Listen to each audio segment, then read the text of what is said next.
Alright, good afternoon everybody. I just received the EG4 314 amp hour 48 volt battery for the solar array system that I'm setting up in the back shed. It comes in a very fancy Raiders of the Lost Ark type box here. Oh, metal edged, very well protected. It was called shrink wrapped. Very nice.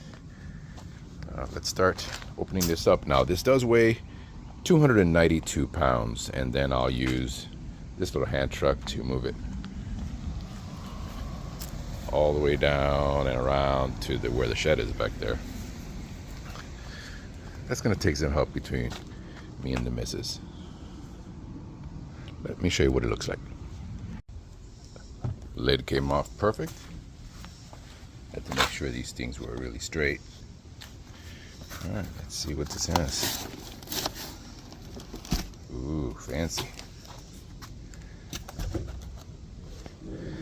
So in order for me to tilt this over and be able to get it upright and just stick it in the garage until later on when I can move it to the back, I'll have to do the same type of careful removal where I lift these tabs up from the side boxes, and I'll do the same thing here. Here are the individual pieces of the box, and here it is.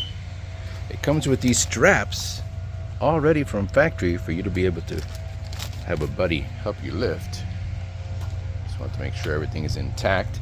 I'm going to put a pancake from an apple box set right here just so that when I stand it up it has something solid, and then I'll move it onto the floor, move it onto the dolly here, and then bring it with the hand truck back in here for the moment.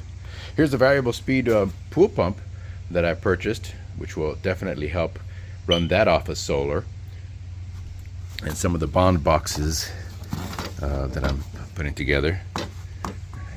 It's coming together. I see that was a smart thing to do. Put a little pancake on there, be able to lift it right off of there. That way I'll be able to put the box back together. Maybe somebody wants it.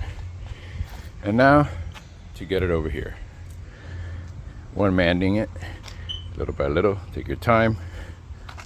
Wear your belt. Don't drop a ball. Alright, I got it in. I figured, why place it down on a piece of wood if it's already on the hand truck and I'm going to have to move it on the hand truck. But I'm not dumb. I know that the hill on the way back to the house has some bends and stuff, and I'm going to need some help to make sure it stays on the cart as I'm pulling it all the way back to the shed. But now I know that that's a great size, a pancake size.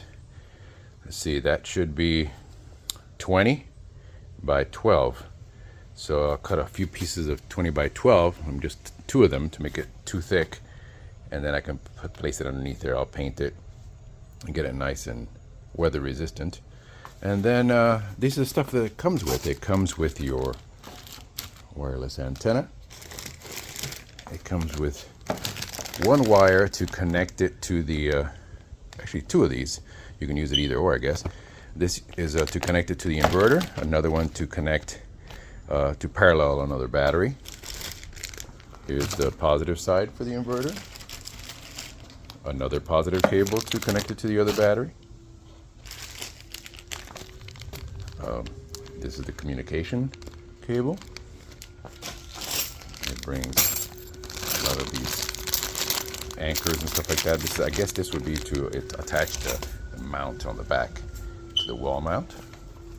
And then it has two USB to what looks to be Cat 6 or Cat 5 cable, but they might be connected differently because they are numbered differently. One's an RS485 and the other one is not. All right. Okay. Wife and I moved the battery in here this morning. I made a nice little platform for it, and where I installed this was about 3/4 inches too low, so adding 3/4 inches at the bottom and screwing in the feet at the bottom of the battery is not enough, because apparently you can't screw in those feet another 1/2 inch, which is, we got it there, but can't. So I'm gonna have to pull that off before I can press that up and then put the raceway on top of that, between that and that. Let's get to it.